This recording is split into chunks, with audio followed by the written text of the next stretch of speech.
Surprise ending. Baby shower turns into a divorce party with a twist. I'll never forget the day I walked into my estranged wife's baby shower with a smirk on my face, a certain swagger in my step, and a very important stack of papers clutched tightly in my hand.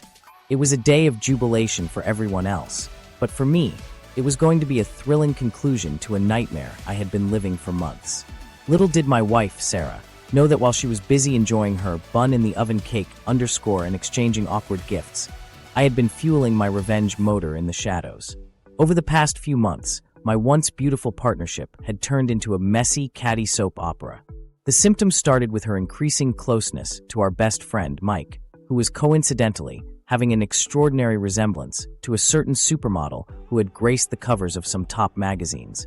But it wasn't until I stumbled upon a series of suspicious messages on her phone that the truth started to unravel. A very convenient birth control mistake, followed by a half-hearted whoops, and a whole lot of gaslighting soon put me in an emotional roller coaster crash.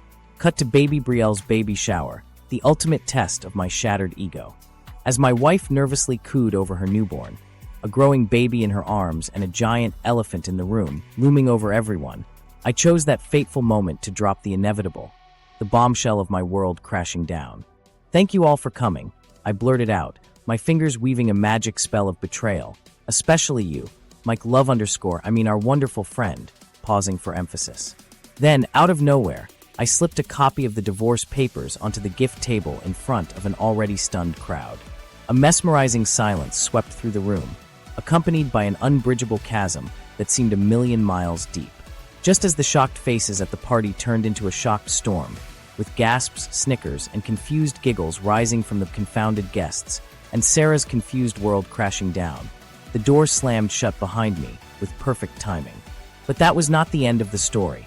That's what happens when a perfect storm of betrayal takes place in the middle of an affair in one of life's most celebrated life stages. A birth of a child and love, and what seems never-ending bliss. What's up, YouTube?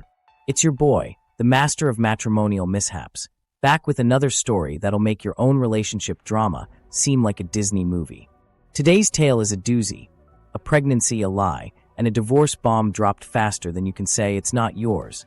Trust me, this story has more twists than a pretzel factory during Oktoberfest. Now, before we dive in, let me just say, no actual baby showers were harmed in the making of this video.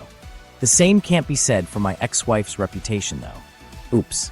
I still can't believe my wife had the audacity to tell me she was taking birth control all this time. You know, the same birth control that was supposed to be working like a charm. Or so she claimed. I'm starting to think it was just a clever marketing ploy by the pill manufacturer, something along the lines of Pillomatic, the birth control that says no to conception, but yes to clandestine affairs. But alas, my wife had other plans. She wanted to have a little bundle of joy to complete our happy family picture. Only this time, it didn't belong to me. I guess you could say I was the convenient husband, left out in the cold while she snuck around with her affair partner. I'm starting to think Casablanca, minus the charm and wit of Humphrey Bogart. Fast forward to the day when I found out I was about to become a dad to another man's baby. I'm not sure what was more shocking, the news of the pregnancy or the fact that my wife was going to get to enjoy the full Pinterest-perfect experience of parenthood, with a bonus of having her new partner by her side. I, on the other hand, got to be the one getting divorced, by the way of serving her the divorce papers at her baby shower in front of all those gleeful guests. And that's how our story of marital mayhem began. A story filled with intrigue, scandal, and enough drama to fuel an entire soap opera. Stay tuned, folks, because this tale of mine is about to take a dramatic turn, full of humor, surprises, and maybe just a dash, a whole lot of reckless abandon. So there I was, living what I thought was the American dream. White picket fence, loving wife, and a dog that only occasionally peed on the carpet. Life was good, or so I thought. One fateful day, I'm rummaging through our medicine cabinet, looking for some aspirin to cure a hangover that felt like Thor was using my head as a bongo drum. That's when I see it, my wife's birth control pills. Untouched. For months. Now, I'm no mathematician, but even I could put 2 and 2 together. We hadn't been trying for a baby, and yet there she was, 3 months pregnant and glowing like a radioactive firefly. Sarah had been lying to me about her birth control. It was a typical Sunday morning. and I was enjoying a quiet breakfast in the kitchen when my best friend, Mike, called me to tell me that he had seen Sarah at a coffee shop with some random guy. I brushed it off as mere coincidence, but little did I know that my world was about to be turned upside down. Later that day, Sarah came home from work, looking a bit nervous. I asked her about the guy she had been seen with, and to my surprise, she confessed to having an affair with him. I was shocked, but what really took the cake was when she dropped the bombshell that she had been using fake birth control pills for months, and I was about to become a dad, again. But not to me. It seemed that Sarah had been secretly taking birth control to prevent pregnancy with me, while simultaneously doing the deed with her new beau, Trevor. I was taken aback by her audacity and hypocrisy. Who needs birth control when you have a cheating spouse? I thought to myself. As I processed this new information, my mind started racing with all sorts of questions. Had Sarah been playing me all along? Was this a calculated move to get her husband on the hook for another kid? And what's the deal with Trevor? Is he the sperm donor equivalent of a Craigslist scammer? Needless to say, our marriage was over.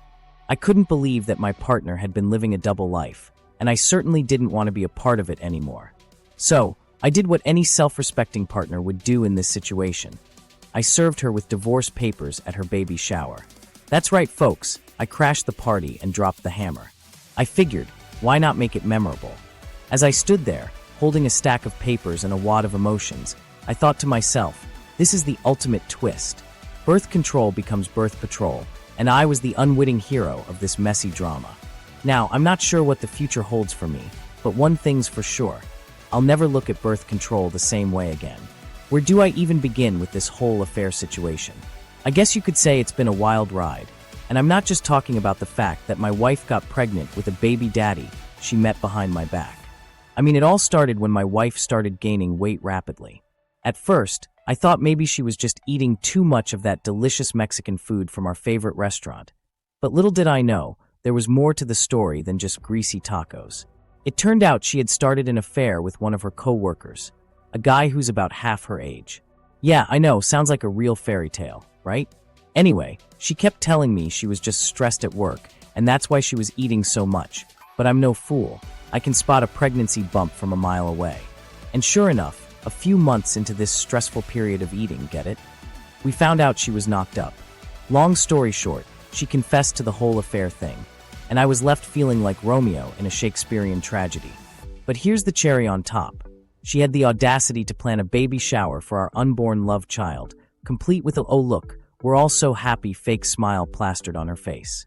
That's when it hit me. This was a perfect opportunity for some sick burn revenge. So I crushed her fake happiness dreams by serving her divorce papers during the baby shower, while everyone else was busy oohing and eyeing over the gifts and snacks. And trust me, it was pure gold comedy. I mean, who does that? Only my wife, who somehow managed to combine deceit, infidelity, and ridiculous excess into one glorious package deal. After that epic debacle, I thought things couldn't get any more surreal, but you'd be surprised. Later that day, she posted a heartbreaking Instagram story about how I just ruined her special day, complete with a sad face emoji. Can you relate? Fast forward to the comments below, where all her girl squad members are like, "Oh, poor baby, he ruined your fake celebratory day." But with a few Swifties under my belt, I quickly typed up a retort, like, "Guess that's what you get when you try to fool the king." Of course, my sarcastic remark went viral, in the context of my social media group chat. And let's just say my friends crushed it by delivering some legendary roasts of epic proportions, complete with scathing insults of her choice of cosmetics and wearing ridiculous outfit combos _. Ah, good times. At this point, I'm more confused than a chameleon in a bag of Skittles. So I do what any rational husband would do. I hire a private investigator. You know, just your average Tuesday. Turns out, my darling wife had been playing house with her gym instructor. Plot twist. He was more interested in her downward dog than her actual dog. The PI hands me a folder thicker than my high school yearbook, filled with photos that would make a soap opera writer blush.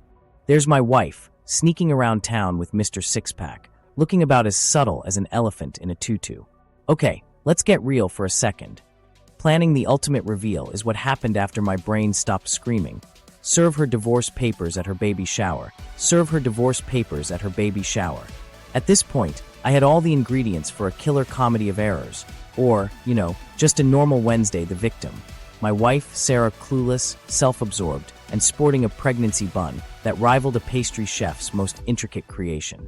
The accomplice, me trying to maintain a poker face while simultaneously calculating the odds of her pulling off this farce. The mise en scene, a baby shower for our little bundle of joy that would put a Hallmark commercial to shame. Read, gaudy, forced, and oh so painful. The plan was to catch her cold, like figuratively.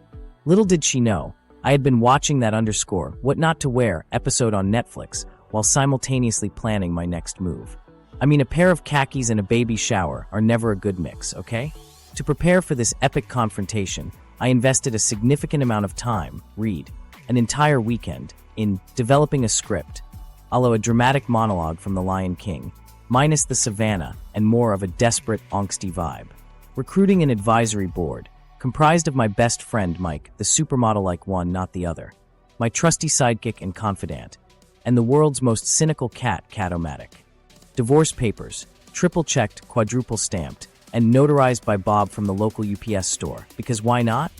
Parking spots, strategically reserved for future ambush scenarios. Flashes of brilliance, e.g., a personalized world's okayest wife dad joke magnet for her kitchen, courtesy of Google search results. Meanwhile, I feigned interest in all things baby-themed, like a genuine partner would. Dulce de leche cupcakes, anyone? Baby booties for days? Come on, I'm not made of rainbows and diaper cream. I digress. Now that all elements were in place, pun intended, it was showtime. We set the date. The countdown began. When every second hurts, I too can feel the passing of time. Some deep existential crap like that. On the eve of the baby shower, I knew it was time to put on a brave face. I prepped my crew, all 5 members, still not sure how I managed to scrounge up that group. Perhaps I'll write an Oscar-winning film about it. Assigning roles and responsibilities like a full-blown hostage operation. No casualties. To ease the tension, we held a practice session at my friend Julian's mini-golf suite, accompanied by a medley of dramatic entrants, sound effects, and plenty of divorce-themed mini-golf balls. Sarah, still clueless, partying like it was 1999. But I heard they'll be serving free cocktails at the baby shower. Julian will give me an earpiece so that I can receive feedback about her reactions while making my big entrance. That's not all, Julian proudly admits. We also will activate the secret audience microphones, recording everything for the sake of social media clout. People. Pretentious? Check. Brilliant? Double check. Next morning, baby step approach. The 47th minute marked the do-or-die time, while she started making introductions, after a slight delay, because timing is indeed everything. Entered I, Operation Executioner, with fake love. Each participant already primed with earpieces, and head spins around them gave Sarah pause. A little flash from the side. Honey, guess what time? It's baby shower time. As soon as Twinkle Twinkles reached key number 3.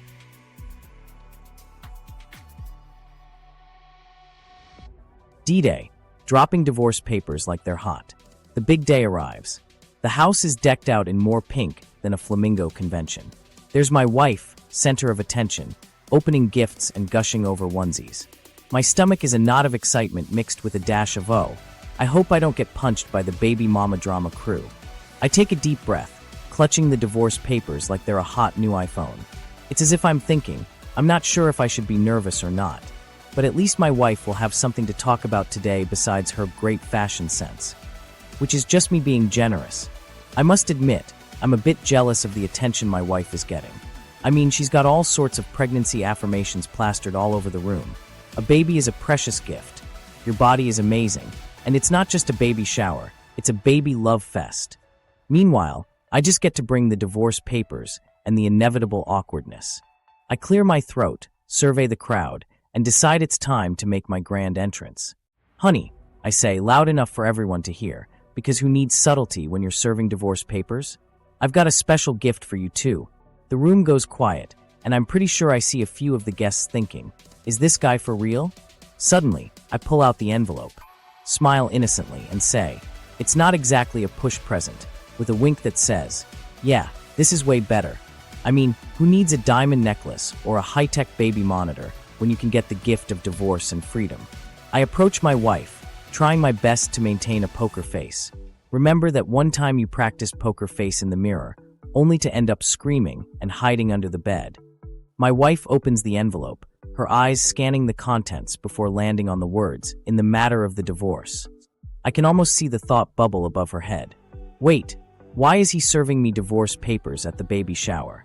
Did he finally realize that his bachelor party weekend with the guys wasn't as not a mistake as he thought? The look on her face is priceless, a mix of horror, shock, and betrayal. If looks could kill, I'd be 6 feet under, and this baby shower would be a real bummer. But alas, all I get is a stern lecture on communications and emotional terrorism, and a healthy dose of "wait, you did what?" It's at this moment that I realize I've achieved my ultimate goal, becoming the human equivalent of a bad episode of The Jerry Springer Show. My ex-wife is not amused, but I mean, who needs her approval when you're about to serve the perfect burn in a real-life soap opera? After a few moments of stunned silence, my ex-wife's mom intervenes, asking, honey, what's going on?" My wife hesitates, clearly unsure how to respond. I mean, it's not like I've planned this and everything, but divorce mode, engage. Well, I begin with a smile as wide as a Super Bowl smile trophy. It turns out I found something rather interesting in my wife's nightstand. Turns out hers the birth control fail edition. Cue a mini explosion of laughter and gasps from the party guests. Some part of me thinks, should I really tell the entire party about the affair? Can I unring a bell? The more sarcastic part of me decides to lead the not-so-royal wedding.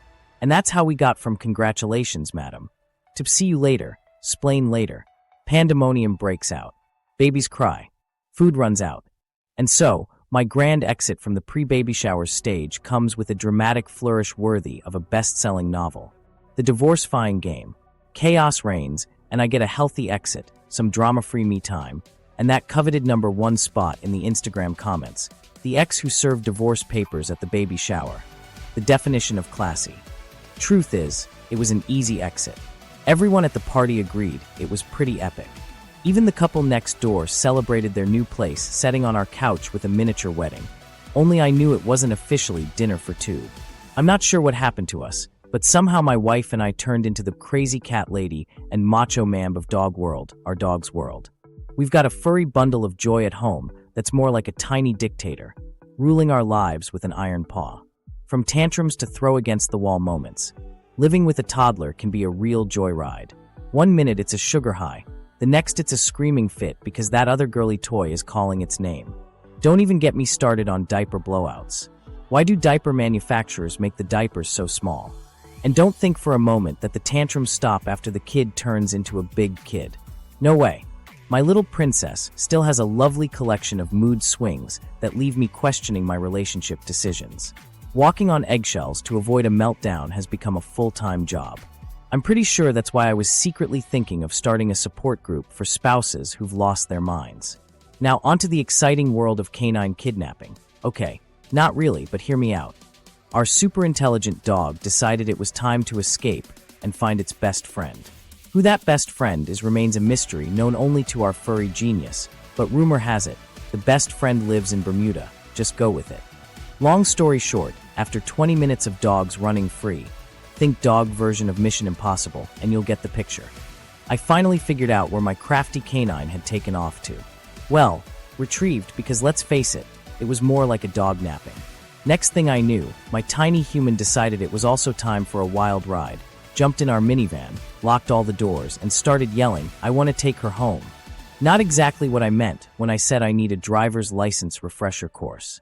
I'm not saying I hold a PhD in failed relationships, but I've spent more time in divorce court than a lawyer at a singles mixer.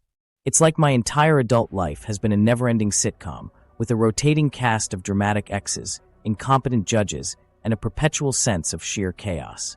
My friends thought I was crazy for getting married, but hey, what do they know? I was young, in love, and sporting the world's most elaborate wedding cake.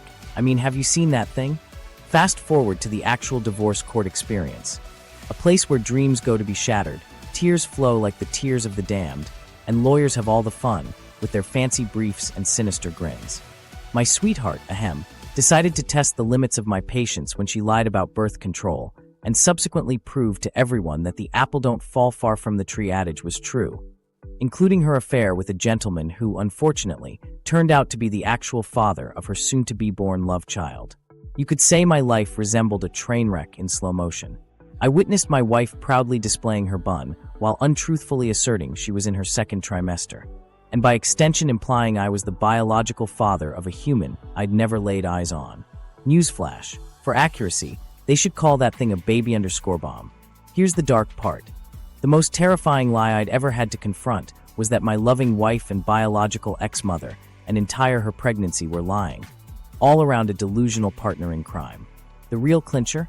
That partnership culminated the night of her baby shower, naturally staged during the height on America's most saccharine celebration season, where family gatherings, family values, had been completely hijacked. I made my irreversible decision. Instead of serving divorce papers in those nice little insert envelope with a wax seal, I gave a nice fresh copy of my most sincere notice, at her celebration of the happiest moments in family, right in front of hundreds of them potential judgment seekers. Now honestly ask yourself, where is happily ever after when the happily ever after people are getting served divorce court on their very own party? I'm not going to sugarcoat it. My life was a dumpster fire after my wife lied about using birth control and got pregnant with her affair partner's baby. It's like she took all the trust and respect I had for her, added a dash of deceit, and served it with a side of humiliation. Talk about a recipe for disaster. But, as they say, when life gives you lemons, make lemonade. Or, in my case, when life gives you a cheating ex-wife and a baby daddy, create a humorous self-help guide to rebuilding your life post-betrayal. Step 1. Get the anger out legally.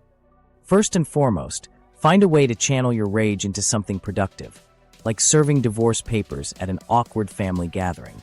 I mean, who doesn't love a good dramatic entrance, am I right? As I stood there, clutching those papers and trying to maintain a poker face, I couldn't help but think, this is going to be a great chapter in my memoir someday. Step 2. Seek professional help or Google support groups. Trust me, you'll need it. I spent hours scrolling through Reddit threads and online forums, feeling a mix of solidarity and solidarity with anger issues.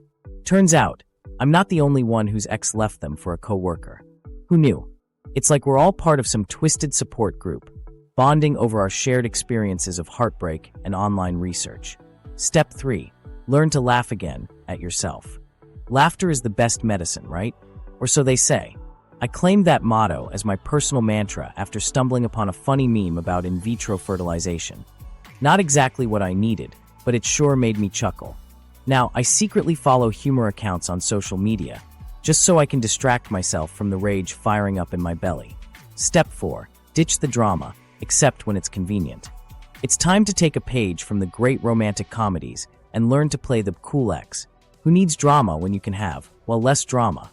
Unfortunately, it's harder than it looks, especially when you're still trying to untangle the complexities of your past. So I made a pact with myself to enjoy the occasional indulgent moment, YouTube late-night binge-watching sessions, anyone? And laugh at the absurdity of it all. Step 5. Rebuild your tribe carefully. It's not always easy finding new friends when your social calendar used to revolve around your ex's family. But as I reconnected with old friends and made new ones, I realized that having a solid support system is crucial. Just remember to vet your new BFFs carefully. You don't want any more drama in your life than necessary. Step 6. Find new passions and quit hating your ex. It's time to rediscover yourself and find new activities that make you happy. For me, that's been learning how to cook. Surprisingly, I found a passion for making spaghetti with a side of emotional baggage. Practicing yoga, who knew downward-facing dog could help with PTSD. And of course, laughing at memes, a true healing power. Step 7. Take it one day at a time, and then add a side of humor. Lastly, remember that life is full of unexpected twists and turns. So, try not to worry too much about the future, or the past, for that matter. As I often say to myself, well, at least I have my keyboard to rant to, which usually leads to me writing more blog posts or pondering the meaning of life. Your call. And there you have it, my hilarious, cathartic journey of rebuilding life post-betrayal. Take a page from my playbook and laugh your way through the ashes. Trust me, it won't be easy, but it will be worth it. So there you have it, folks. The story of how I went from unsuspecting husband to divorce paper-serving ninja at a baby shower. The moral of the story? Trust but verify, especially when it comes to birth control. And maybe think twice before marrying someone whose idea of commitment is a 30-day gym membership. Now it's your turn. Drop your craziest relationship stories in the comments. I know you've got 'em. Let's turn this comment section into the Jerry Springer Show, minus the chair throwing. Actually, you know what? Throw those chairs. Metaphorically, of course. And hey, if you enjoyed this roller coaster of marital mayhem, don't forget to smash that subscribe button harder than I smashed my ex-wife's dreams of alimony. Stay tuned for our next episode. I caught my husband cheating with our wedding cake baker. Spoiler alert, it involves a 3-tiered disaster and fondant in places fondant should never be. Until next time, this is your host, the master of matrimonial mishaps, signing off. Remember, marriage may be a gamble, but divorce? That's a sure bet. Peace out, YouTube.